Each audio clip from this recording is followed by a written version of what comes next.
Bonjour à tous. Aujourd'hui, on plonge au cœur des nouveautés de septembre 2025 pour Power BI et Fabric. Et attention, il ne s'agit pas juste d'une petite mise à jour cosmétique. Non, là on parle de changements qui représentent un vrai tournant pour nous, les développeurs.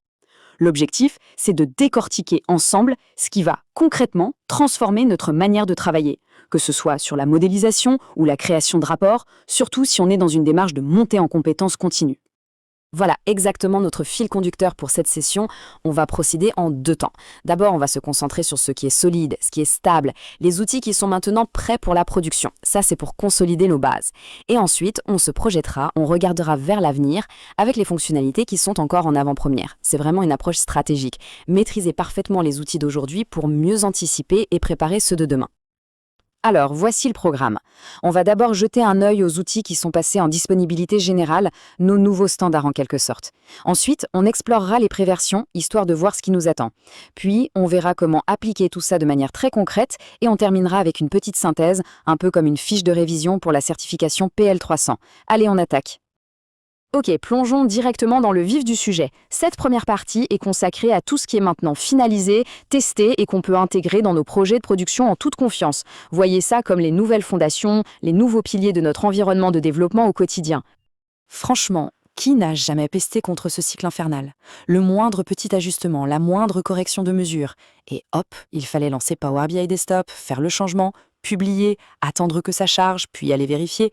C'était lourd. Eh bien ça, c'est fini. La modélisation web, qui est maintenant stable, vient briser ce cycle. On peut intervenir directement dans le navigateur. C'est un gain de temps et de fluidité qui, pour les petits ajustements du quotidien, change absolument tout. Et ce goulot d'étranglement, ce cycle publier et attendre, il était particulièrement pénible pour les modèles en mode Direct Lake. C'est un peu paradoxal, non? Le principe même de Direct Lake, c'est la performance, la quasi-instantanéité des données. Mais le cycle de développement, lui, nous imposait cette latence. Chaque modification dans Desktop nécessitait une republication complète, ce qui créait un décalage frustrant entre le moment où on modifiait le code et le moment où on voyait le résultat dans Fabric. Et la solution, eh bien, elle est aussi simple que radicale, l'édition en direct. Le mot à retenir ici, c'est instantanément. À partir de maintenant, quand on travaille sur un modèle Direct Lake depuis son Power BI Desktop, chaque modification, que ce soit sur une mesure, une relation, un groupe de calcul, est appliquée immédiatement sur le modèle sémantique dans Fabric. Le fameux cycle publier, attendre, vérifier, poubelle, on l'oublie. On peut tester, ajuster, itérer quasiment en temps réel. Ça change complètement la donne pour le développement. On enchaîne avec une autre nouveauté majeure qui passe en disponibilité générale, le TMDL. Alors, le TMDL, ou Tabular Model Definition Language, ce n'est pas juste un nouveau format de fichier, c'est un vrai changement de paradigme.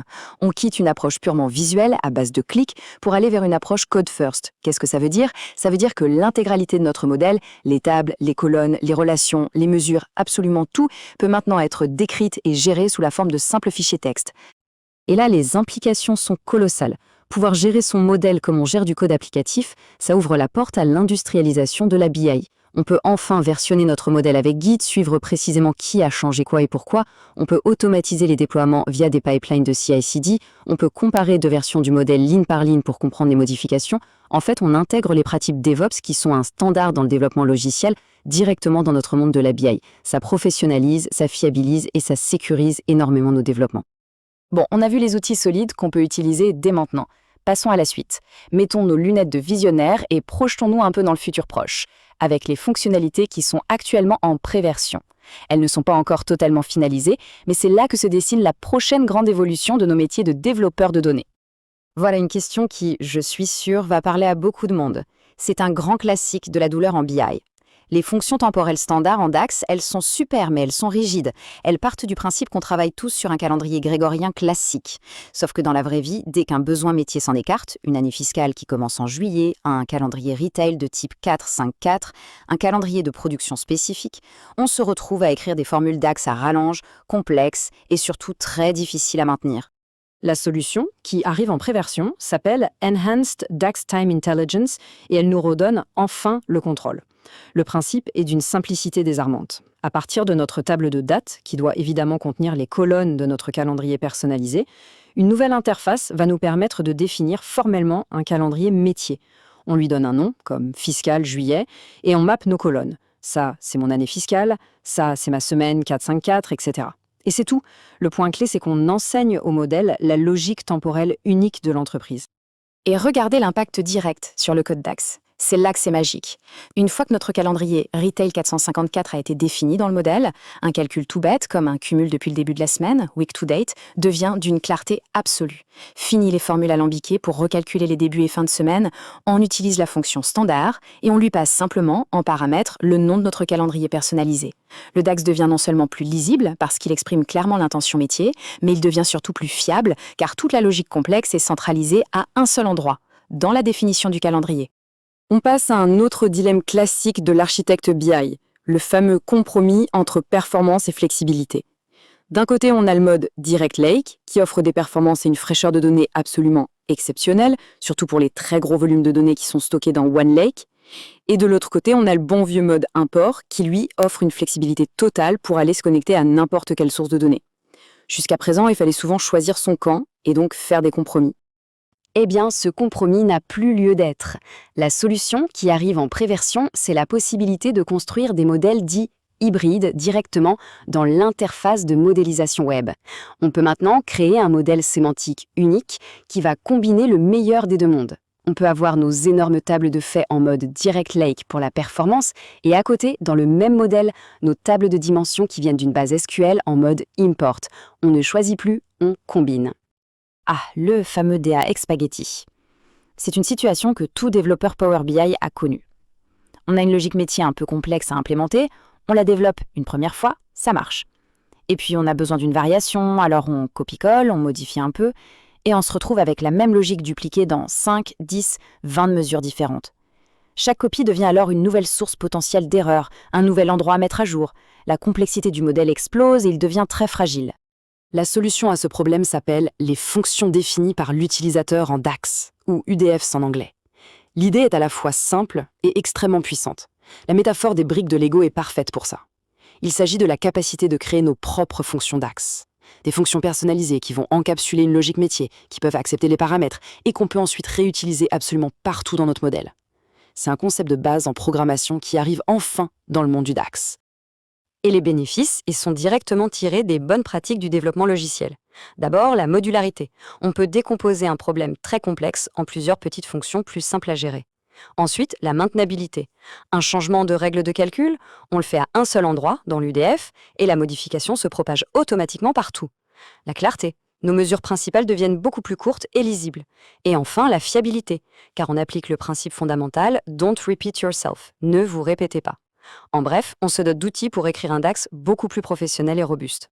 Bon, toute cette théorie, c'est bien beau, mais concrètement, qu'est-ce qu'on en fait? C'est le but de cette section, passer de la théorie à la pratique. On va maintenant voir comment ces nouvelles fonctionnalités s'articulent entre elles pour résoudre des problèmes très concrets qu'on rencontre tous les jours. Je vous propose un petit exercice de réflexion. Prenez un instant. Repensez à une analyse temporelle vraiment complexe que vous avez dû construire par le passé. Peut-être un rapport basé sur un calendrier fiscal, retail ou de production. Maintenant, imaginez que vous aviez eu la possibilité de définir ce calendrier explicitement dans le modèle. Comment ça aurait changé votre approche? Est-ce que le DAX aurait été plus simple? Est-ce que les résultats auraient été plus fiables? N'hésitez pas à mettre en pause pour y penser. C'est en reliant ces nouveautés à nos propres expériences, à nos propres galères, qu'on en mesure vraiment toute la puissance. Et voici un cas d'usage parfait pour illustrer la puissance des modèles hybrides. Imaginons un scénario classique dans le retail. On a une table de faits, les ventes, qui contient des milliards de lignes. Pour avoir des performances et des données quasi temps réel, on la connecte en mode Direct Lake. Parfait. Maintenant, dans la même interface de modélisation web, on ajoute nos dimensions, les produits, les clients, qui, elles, sont dans une base de données SQL. On les ajoute en mode import. On crée les relations entre les tables et voilà, on obtient un modèle unique, ultra performant, qui tire parti du meilleur des deux mondes et qui a été entièrement construit dans le navigateur. Allez, pour terminer, on va synthétiser les points les plus importants. Considérez cette dernière section comme votre fiche de révision personnelle, le résumé des concepts clés à absolument retenir, que ce soit pour votre travail de tous les jours ou si vous êtes en train de préparer une certification comme la APL 300, c'est ce qu'il faut avoir en tête. Premier point de révision, l'agilité du développement. Deux choses à retenir. Premièrement, la modélisation web permet de faire tout le développement de A à Z dans le navigateur. C'est l'agilité maximale. Deuxièmement, l'édition en direct pour Direct Lake supprime complètement les temps d'attente.